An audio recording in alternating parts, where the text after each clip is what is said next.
Bonjour, je suis Mathieu, coach agile. Bienvenue dans cette nouvelle vidéo, fièrement propulsée par Agile Partner. Aujourd'hui, je voudrais clarifier les concepts de dématérialisation et de transformation digitale. Avant d'entrer dans le vif du sujet, un mot pour dire que vous pourrez aller plus loin sur ce thème qui est très vaste. D'une part avec un billet de blog que j'ai écrit et dans lequel je tente de montrer le lien entre digitalisation et coronavirus, et d'autre part avec un webinaire disponible en replay, gratuitement, sur le site d'Agile Partner, où il est aussi question de digitalisation, mais pas que, de kairos, d'autopoïétique, ce genre de choses. Bref, vous trouverez bien sûr tous les liens en description de cette vidéo. Pour démarrer, une question. Quelle différence faites-vous entre dématérialiser et digitaliser ?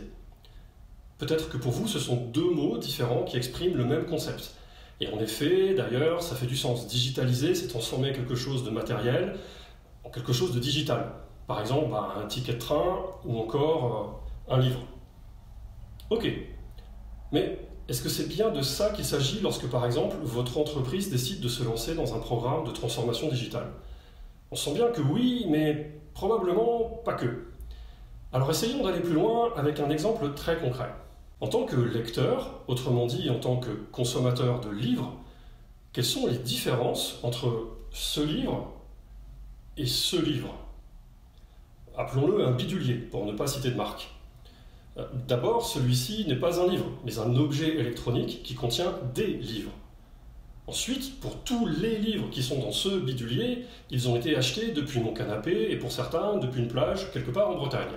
Comme je n'avais pas assez de place pour partir en vacances avec mon libraire favori, eh bien j'ai suivi les recommandations des autres propriétaires de biduliers pour acquérir mes nouveaux livres. Ma carte bancaire n'est jamais sortie une seule fois de ma poche pour tous ces achats. Et enfin, il n'y a aucun post-it qui dépasse en guise d'annotation. Parce que, oui, c'est bien connu, les post-it et le sable, ça fait pas bon ménage. On pourrait essayer de comprendre ce qui se passe maintenant sur le marché du livre.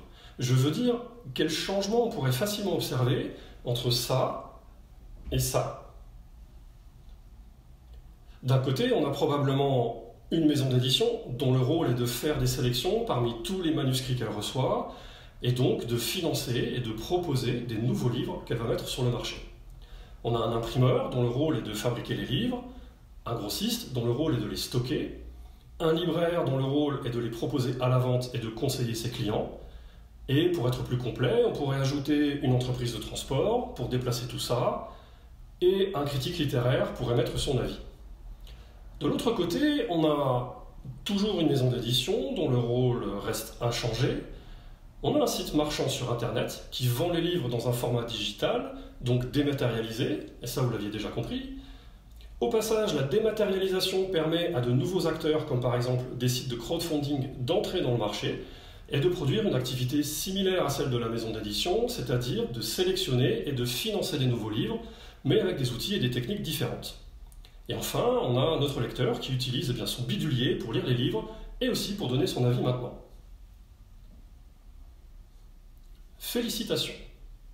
Vous venez d'assister à la transformation digitale du secteur de l'édition, notamment engagé par Amazon en 2004. Et oui, car c'est une transformation digitale que nous venons de voir, et c'est beaucoup plus que dématérialiser. Je vous invite à faire une pause et à faire par vous-même le même exercice, mais cette fois avec d'autres secteurs d'activité, comme par exemple l'hôtellerie, les voyages, la musique, le transport de personnes, etc. Il se pourrait bien qu'en filigrane apparaissent les nouveaux géants du web. À ce stade, je voudrais donc vous proposer 7 définitions. Une transformation digitale, c'est une démarche engagée par une entreprise qui a pour objectif d'apprendre comment Internet et les nouvelles technologies peuvent être utilisées pour repenser de manière profonde et peut-être immuable les règles établies d'un écosystème existant et aussi pour élargir le champ des possibilités. Par écosystème, il faut comprendre un marché, ses acteurs, ses clients, ses processus et bien sûr toutes les relations qu'ils ont ensemble. Alors oui, c'est vrai, c'est une définition un peu compliquée, mais je n'ai aucune prétention d'avoir la meilleure des définitions. Et si vous avez envie de partager votre propre définition, n'hésitez pas à le faire dans les commentaires.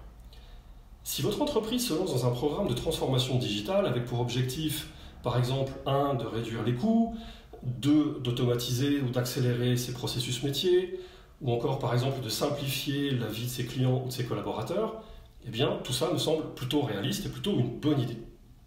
Par contre, si son objectif c'est en même temps, par exemple, de préserver les règles existantes, de maintenir les mêmes activités avec les mêmes acteurs, troisièmement, de garder les mêmes métiers, les mêmes rôles pour les mêmes personnes, en somme, de conserver le même business model, eh bien, dans ce cas, je suis davantage perplexe et réservé sur l'aspect transformation. Autrement dit, dématérialisation, oui, transformation digitale, pas sûr. Nous l'avons vu avec l'exemple précédent. Et quel que soit le secteur d'activité, selon moi, une transformation digitale entraîne une modification profonde de l'écosystème et du marché. Et notez que je ne fais aucun jugement de valeur. Digitaliser et vouloir protéger et respecter le contrat social entre l'entreprise et ses fournisseurs, ses employés, ça me semble parfaitement louable. Et digitaliser pour changer les règles du jeu, pour créer un nouveau business model, pour gagner de nouveaux clients, pour créer un nouveau marché, en somme pour développer son entreprise, ça me semble tout à fait louable également. En conclusion, on pourrait dire que le terme digitalisation revient à faire un choix stratégique. D'un côté, c'est dématérialiser en conservant et en adaptant les règles à minima, et de l'autre, c'est repenser un écosystème et son marché en profondeur. Donc, tout ne serait qu'une question de curseur entre les deux. Mais encore fallait-il en avoir conscience. Voilà, c'est terminé pour cette vidéo sur la transfo digitale. Si cette vidéo vous a plu, partagez-la et surtout abonnez-vous pour ne pas manquer nos prochaines publications. Nous, dans tous les cas, on est prêts à vous aider dans ces démarches. Et vous, est-ce que vous êtes prêts à passer à la vitesse supérieure? Alors à très bientôt et d'ici là, restez agiles.